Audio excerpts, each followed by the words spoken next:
everyone, it's Mark here, aka Captain DeFi from Oz DeFi as well as NotCentralised, and we've got a special guest, Charis. Hey, how are we? Good, how are you? Thanks for coming down to the studio. No worries.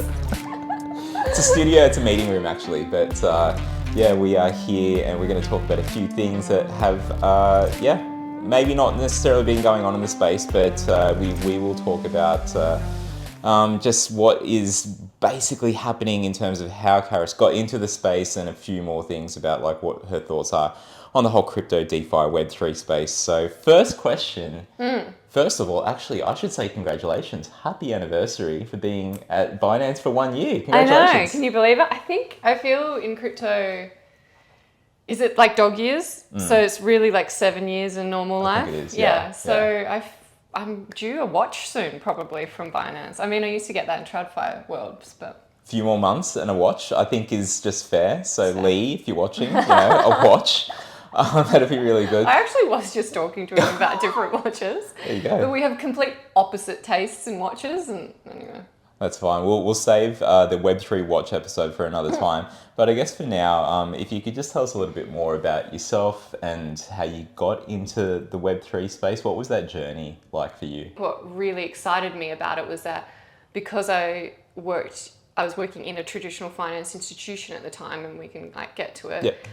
There was so much pushback from people in the company that I worked for. Oh, interesting. And in the industry that I worked for. And for me, I grew up listening to the Sex Pistols and the Clash from when I was like 5 years old. Like I was listening to the punk music. So for me, like it aligns with my personality where I'm like, oh, this is like this is rebellious. Yeah. Like I want to like whatever people think you shouldn't be doing. I'm like, I want to do that. And so I think there's definitely a part of me was like, oh, I like this kind of this fringe, and I like that people don't like it, and I want to kind of lean into that. And so fantastic. That kind of started my journey with crypto.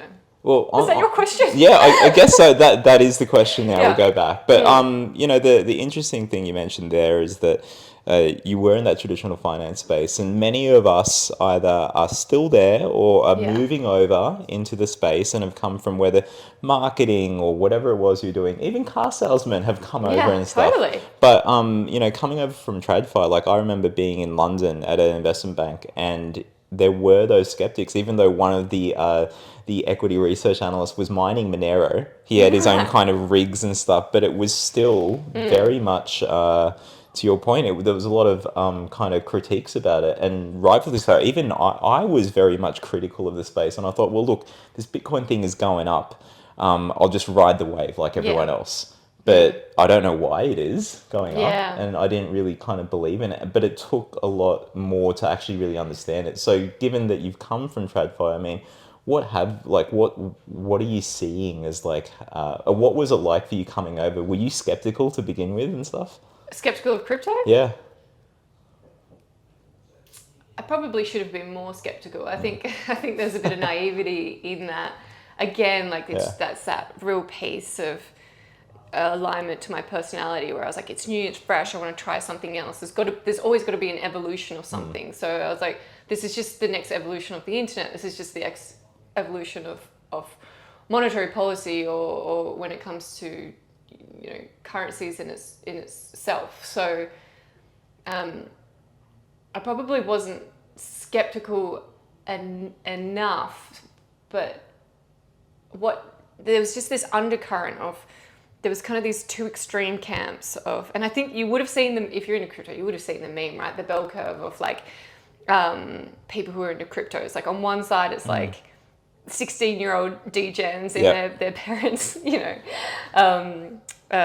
houses. And then all the way on the other side, it's like these extreme, super intelligent humans that are also into it. And then everyone else in between is like completely anti it. So I probably sit on the left side, but it's worked out. It's worked out. It's worked out. Yeah, for me in that case. But no, I wasn't skeptical. I think that's good. I think if you've got a really open mindset and open perspective on the world, then anything new that comes in, they're not. I think the issue is with TradFi, and I totally understand this perspective, is that it's just one massive threat. Like it's just one massive threat. It's not only a threat to a potential threat to economies, but it's a potential threat to them as individuals. Like, Oh, this yeah. is my job. Yeah. Like, I don't know anything else. I haven't trained in anything else. Yeah. Like, Naturally, you're gonna, push back from it and just say it's a fad, it's a phase. So I completely empathize with that.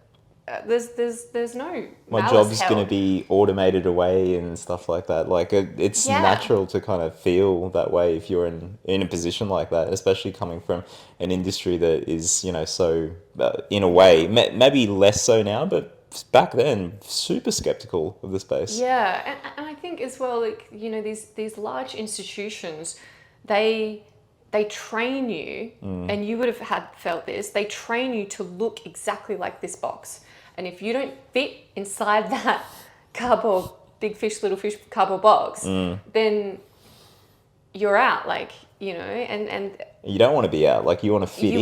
You want to fit in, and so you can get, if everyone in the room is saying, oh, only the most intelligent people work at this company, and then it's just this little echo chamber of everyone telling each other how intelligent they are, and everyone outside of us is a threat. Then, like, if you go into these institutions at 21 or 22, 23, like, and you grow up and like, what else are you gonna think? So I don't blame them at all. But was I skeptical? No. I mean, I think I'm wiser. I think we've all got a little bit wiser after this year. It's funny, like people talk about, it's crypto is so volatile and stuff. It's like, yeah, but if you stretch that line out, all that volatility kind of naturally looks like what traditional markets are. So crypto is basically squashing, and like you said before, like it's dog years. We're just like pushing everything into a shorter time frame. But what happens with that? We innovate, we learn, we see what doesn't work. Totally. And so I think the thing with crypto is that because it's 24 hours, 7 days a week market, the same way that you can figure out the energy consumption of Bitcoin, and that was like really, remember last year, that was like all over the press all the time. Like, somebody please think of the trees. Think of the trees. And I'm like, oh, fuck, are you kidding me? Like, whilst they're gaming away. yeah, like wasting so much energy on something else. What is the difference? Because you can measure the energy consumption of Bitcoin, but because it wears it on its sleeve. But it's the same thing with crypto, because the prices you can see at any point in the time of day moving up and down. It's just real time. It's a measure. Reaction and measure to emotions and how the markets are going. Isn't it funny, like being from TradFi and stuff, and you would have seen this, like where you have earnings reports for companies, you don't know what they're doing until in the US it's every 3 months or quarterly, basically, and a month in arrears. So you have to wait like 4 months just to know how they did over that kind of time period and stuff. Whereas here you can see it in real time. And yes, we don't have the same, crypto doesn't have the same fundamentals. It doesn't have necessarily a balance sheet and things like that, but like maybe that changes over time. But crypto does have fundamentals, and like you said, you can see it in real time. So it is pretty interesting. Yeah, I think the thing is as well, like you can still, like, to the fundamentals, you can still read the white papers, you can understand the tokenomics of a project, or but there's a lot of crossover, right? You can still do research on who the founders are, who the investors are, what their strategic plans and go-to-market strategies are. You do that when you invest in a stock. Like, you do that when you invest in an IPO. Or you should. Maybe not everyone does it. Yeah, not financial advice, but please Obviously. do your own research, guys. Of course. Of course. It's like looking under the hood, right? Like people will, look, maybe some of us have just like bought certain things without necessarily looking under the hood. We've all done it. Like, we've all done it on the hype. Yeah. But like still, you should look under the hood, right? Yeah, I mean, there's not a lot to lose there. I think the thing when we think about adoption is that that's the tricky bit, right? The way I explain it sometimes is that I go, okay, crypto is a mix of both computer science and finance. And that's those two subjects in themselves are complex. And when you put them together, no wonder the barrier to entry feels so high. And no wonder the user journey is so long, from someone like hearing the word crypto to actually being onboarded to even a centralized exchange, and then from there, which is usually the user journey, to DeFi is even kind of further. Of course, you don't understand that more. I think that you've got a very good point there, and it's interesting because if you look at someone who buys just like stocks, they go, "Oh, Colgate? Okay, great, Colgate. I brush my teeth with it and stuff, and whatever else they do. I'm sure they do other stuff. Great, very easy. Like I'm buying a share of that company. Whereas Yeah. here, it's like, oh, well, what does that thing do? And like, Yeah. how does it provide utility? And like, Yeah. my mate didn't tell me this is a good thing to buy and stuff. So Yeah. like because I think crypto related blockchain company projects are not yet fully mainstream, I think there is that longer bow to draw for people to get that connection. There's more to learn, like to trust, to understand like why they should be, in this space. But just on that, I think it's interesting seeing that there's a lot more mainstream coming into the space. The corporates, like whether we from our space, JP Morgan, Morgan Stanley, even like Rest Super here announced that they were looking into it. Not that they're in that space yet, but there's many that are either doing something or about to come into it. But like, what are your thoughts on that mainstreamness? And is it going to take corporates coming into the space like that for us to become more mainstream? Like we had the wave of adoption from the young rebellious punk rock listening, people, or the super smart brainiacs in the room. But is the next what, like if we do see more corporates as we're seeing come into the space, do you think that that's going to lift us up quite a bit more? Or what do you think about that? I probably think two things, and they're probably in conflict. So Perfect. So the first thing when I think about it from an Australian landscape, and it's quite a hot topic at the moment, it's very, very difficult for traditional institutions in Australia to dip their toe in the water of crypto because of the lack of clarity around regulation and legislation. So the honest example would be from CBA, who tried to release and then trading, and then they pulled back. And they stated that there was terms because of there wasn't clear regulation in the space. Now, that's quite a common kind of question that I get from people in TradFi, like, is it an unregulated space or are you guys just working illegally? And the thing is that, yeah, I know. Definitely illegally. Yeah, definitely not. Is that you abide by the Australian rules and regulation. Now, if there is no rules for this new space, then you need to work with the regulators in order to craft that. And that's if I put my Binance hat on, that is something that we've been doing. And obviously, we made the recommendations to Senate around how digital asset exchanges should be licensed. Check out our Twitter if you want to read it. We'll post the link. It's down here. If you can't sleep and you're like, I just want to know how they should be regulated. You can read that paper. You heard it here. If you want to sleep better, read this and it will put you to sleep. It'll knock you out. Yeah, exactly. And so there's that side. Yeah. So, anytime that you're in a traditional finance institution, trying to do anything out of the box is incredibly difficult. You have to understand that so many of these institutions hold large amounts of tech debt. So what happens is that Excel 2013, whatever it was, Vista. 2003, Vista. Yeah. So you have to understand that so much of the CapEx is going in and OpEx is going into these different institutions is working more around, like, you hear that term, like digital transformation. Any bank or institution that you go to, you'll hear this term, and then in my personal opinion, then every consultant jumps on board and says, I can help you with that, and you need to pay me a lot of money. And Put that in your resume, folks. It'll come up. Yeah. And that's fine, because it's true, because these institutions, the technology that they're running on it's not 5 or 10 years old, it's 20 years old, it's 25, it's 30 years old. There's a really... It's scary. It's scary. It's totally scary. And it's patch updates on top of patch updates. And this is something all old institutions feel around the world. This is not specific to Australia or any company that I've ever worked at. This is completely the same story for all of them.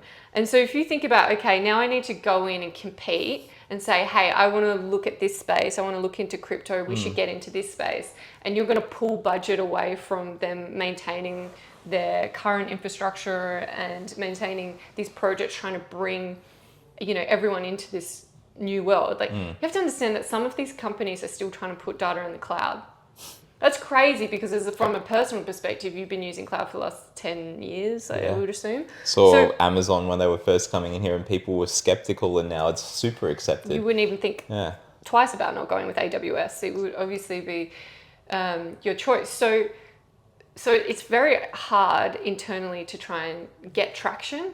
And then on top of that, you need to then make the business case and then think about all the risks that are involved. And right now there's just, it feels like there's a lot of risk because there's not a lot of clarity. And when there's not a lot of clarity, that's going to cost you a lot in legal. And so if you kind of think, well, is it really worth it? Now, when does it become worth it for an institution? That kind of goes to my second point, is that I truly believe that a lot of the times institutions will only make decisions when there is enough push from either their shareholders or particularly, or from the consumer. So if there's enough demand from the consumer, then they go, great, we can make money. The shareholders go, I want to make money because that's lovely, because then that makes me money. It's nice. Then they'll do it. So there needs to be this kind of, this balancing act between working with regulators, making it easier for this industry, making the landscape or environment fertile for these I like that, fertile for these projects to come in. So, love plant. And then we need to onboard more retail, basically. Absolutely. And I think there's a lot of kind of parallels with the stuff that we see at NotCentralised there with that. But you mentioned there that, that there's on the regulation side, it's interesting because some people think that, because there's no crypto regulation, that there is zero regulation. This is like a Wild West. And it's like, it's a Wild West if you lose your money and stuff and there's no recourse necessarily for you or you get scammed.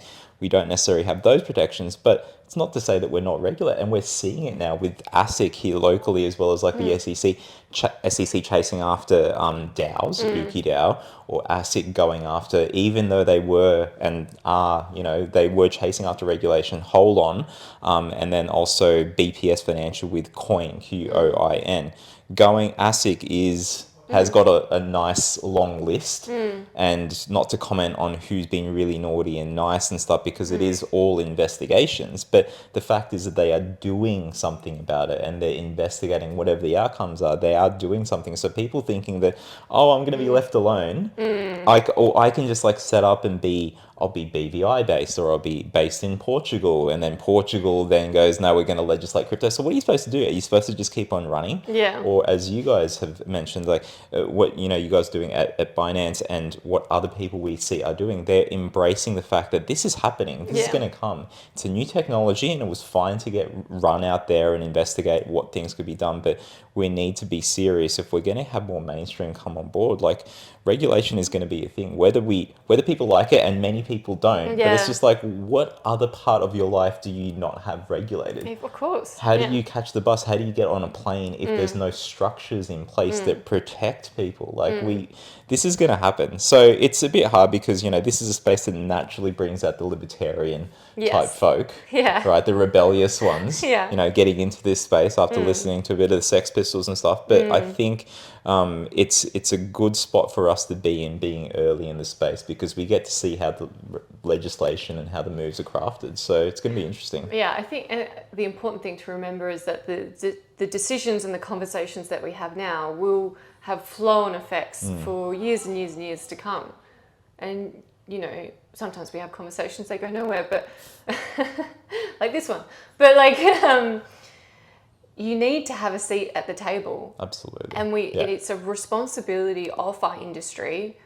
I don't care if you're a DeFi, CeFi, a mix of both, you work for a competitor, you work with us. All of us need to come together and help educate, which is the first and foremost, the most important key. Agreed. We need to educate regulators, we need to educate government bodies and the end users, because I truly believe personally that people are much smarter than you give them credit for. Provide them the resources and let them make the decision. I don't care if people go, I don't like crypto, it's a fad. you can totally say that, but say that after you've read a white paper and you Yeah. understand how, I don't know, Ethereum works or Bitcoin works. And if you want that opinion, great, write it off. But don't write something off before you don't understand it. And this is why it goes back to the whole thing around, well, what's your alignment of who you are as a person that comes into this space? Like, and I think that's from a, you know, an internal value perspective, that's why it's so attractive for me to be in crypto and to stay in crypto and to work in crypto. It's brilliant because it, you know, you get to bring to this space the values, the character, the morals of the person that you are. And I think if we didn't have this space, people have less options. Like, let's look at the flip side. Oh, why do we even need this? Or why are you even doing that? Just have it on a database. The fact is we've got, innovation is inevitable, just like Thanos, right? Like, it is inevitable of stuff. Yeah, and yeah, you can reverse stuff or whatever. That's a whole different side, but it is inevitable. But the fact is that people now have more options than they've ever had before. And whilst we are still working on this technology to make it better, and yes, there are kinks to improve in the space, the fact is that we are giving people options, and we can do so in a really rapid way, because it is like dog years. One is not one, it is seven. So it's well worth thinking about, folks, if you are on the edge of trying to get into the space. But on that area of improvement, I mean, we haven't, as crypto, Web3, DeFi overall, NFTs, etc., hasn't done itself many favors to endear itself to the public, because it's been all about shilling and the bags and trying to get that quick buck and stuff. And now that that's kind of been getting out there, we are seeing more serious kind of projects. But just given that we have areas to improve, do you have can you pick something out of your bag and go, well, here's something that I personally, this is not a Binance thing necessarily, that you see in the space that you would like to improve, and what is that, and how would you go about doing it? I mean, it's not an original thought by any means, but the user experience of, especially in DeFi, it's incredibly confusing. You know, anyone that's tried to transfer assets to, say, MetaMask that isn't Ethereum, you know, you need to set up your wallet so it can accept it. And then if you want to go on a DEX and float around from there, and then, transfer it to, and stake it somewhere else. It can take a while the first time. Yeah. But I know for me, like personally, it took me, a couple of Google searches. A couple of Google searches and trying to figure out what the F I was doing. But so that's not fixed, but I'm totally okay with that, because anytime that there's this friction of a user experience, it goes, in my mind, I'm like, great, that is an opportunity to fix it, and then for another business to evolve from it, and then for the industry to mature, and then for someone else to make money, or make an impact, or both. So I think,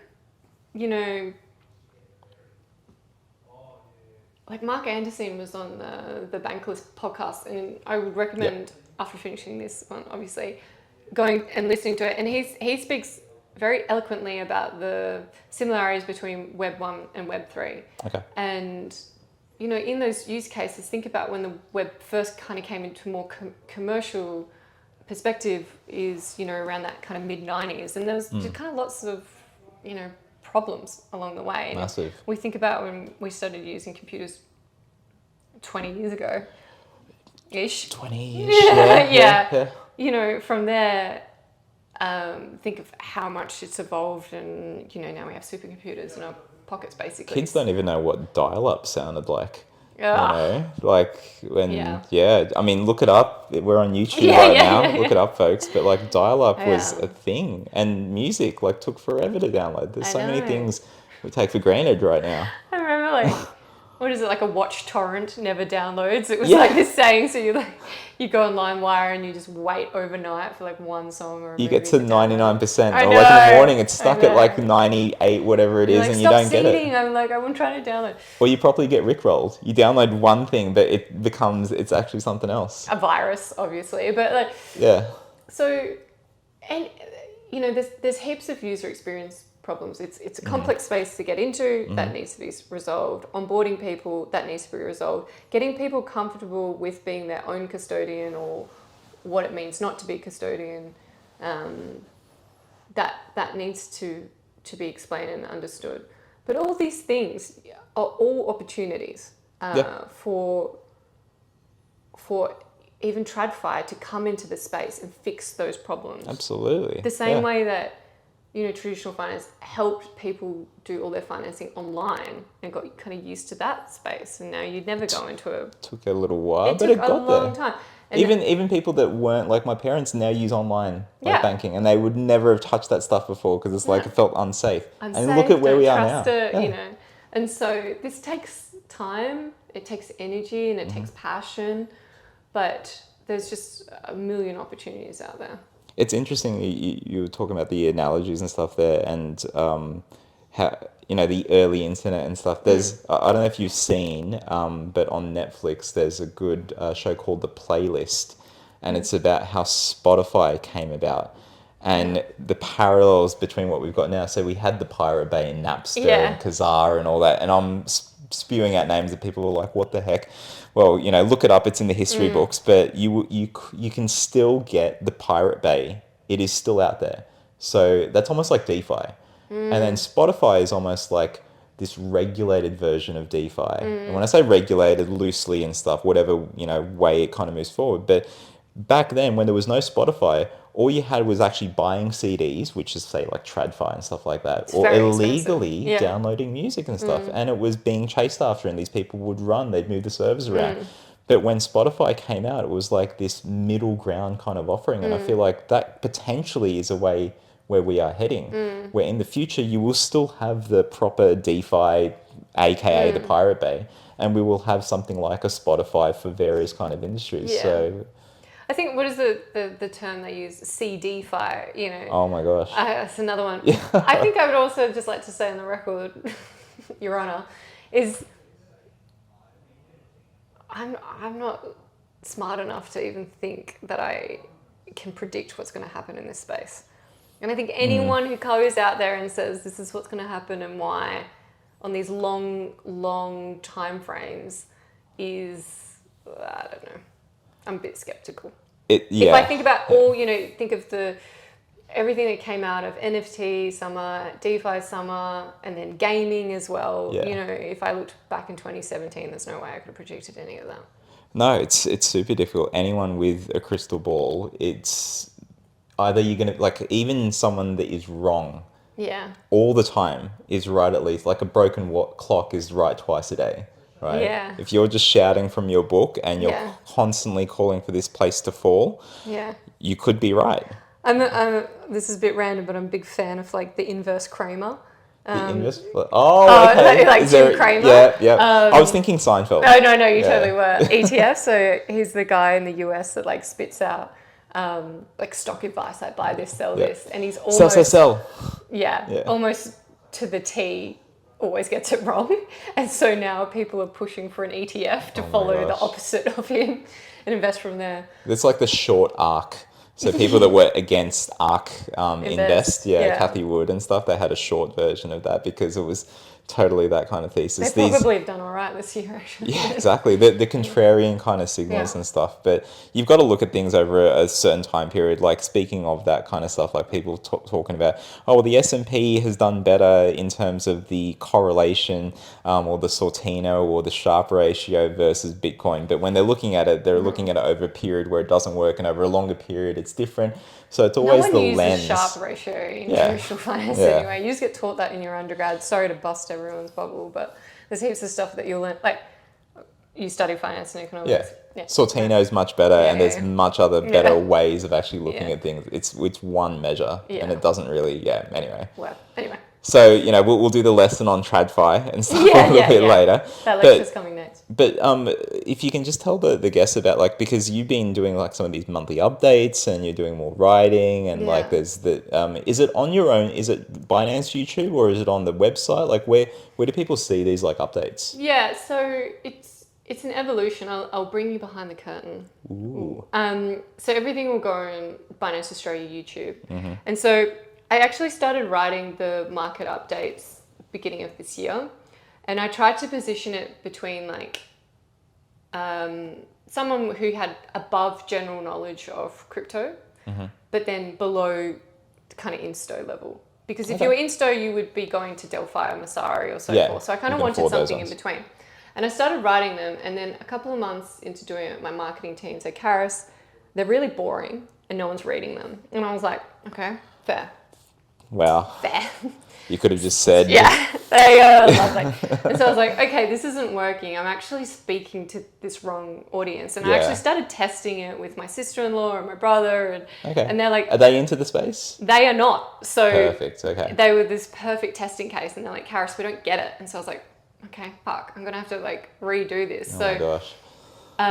As of last month, or because I'll do them in a month in arrear, is trying to keep it much shorter, keep it punchier, and keep it at a level where anyone can really understand it. So more to retail. So I think for me personally, again, I'm jumping around a little bit. Whilst I started in investing into crypto because I kind of wanted to make money, I actually started my career before that in financial advising. And in financial advising, you get to provide portfolio construction advice and insurance and estate planning and all that stuff. But really what you get to do is help people be financially secure.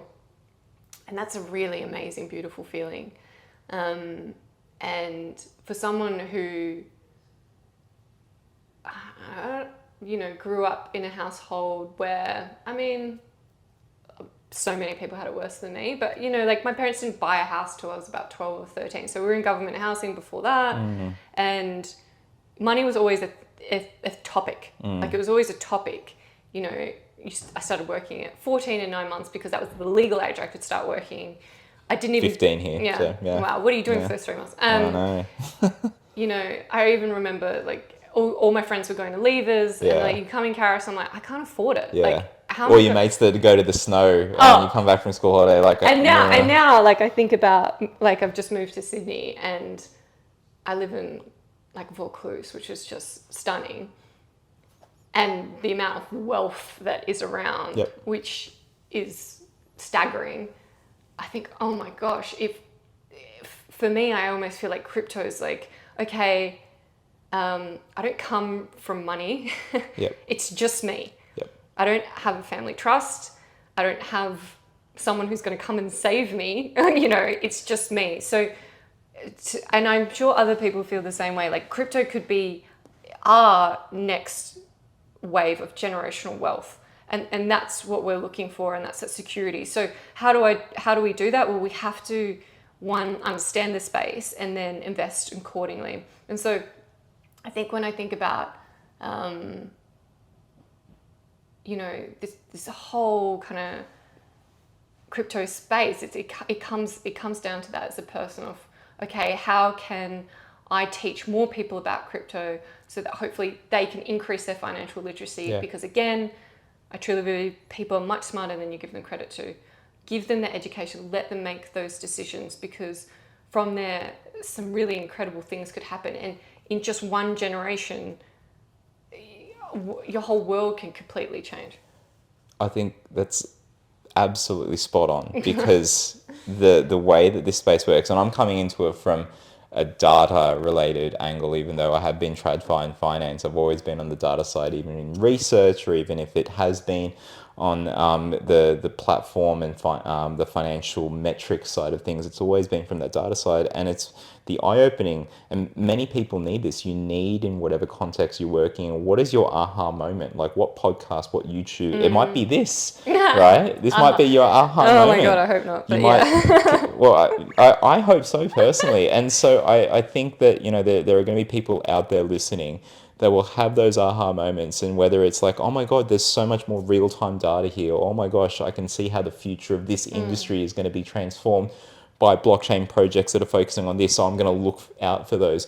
And it's like, it's this opportunity that if you could go back and realize where Apple or where, these big companies were going to head to, you would take that opportunity. You'd take that chance if you could, do that for yourself. So we are at another kind of wave where this is like almost like a once in a lifetime opportunity to get involved in that next wave of whatever. And people are, calling it Web3 and, the read versus write, and now read, write, own. people are talking about it that way. So I think it's important for people to definitely look into it. So on that note, like, where can people reach out to you, get in touch if they Yeah. want to learn more about Binance and what you're up to and stuff like that? Yeah. Where do you recommend? I think Twitter is probably the easiest. So it's just Charis_Campbell, because I started my Twitter in 2009 when it kind of wasn't really that cool. So underscores were like still cool then, and now they're really not. Now we have .eths. Now we're like .eths and stuff, but yeah, at least that's OG. If you don't like Twitter, you can reach out to me on LinkedIn. I work in the city most of the time. I love meeting with people, so just hit me up. Fantastic. Yeah. Well, look, people, you definitely need to reach out, because she is now in Sydney, and I'm sure you'll be traveling more and more and more. So just reach out and have a coffee and check out all the links that we've got in the show notes below. And feel free to reach out to any of us and watch out for more of these. So thank you, Charis, for your time. No worries. We'll talk more soon. Thanks.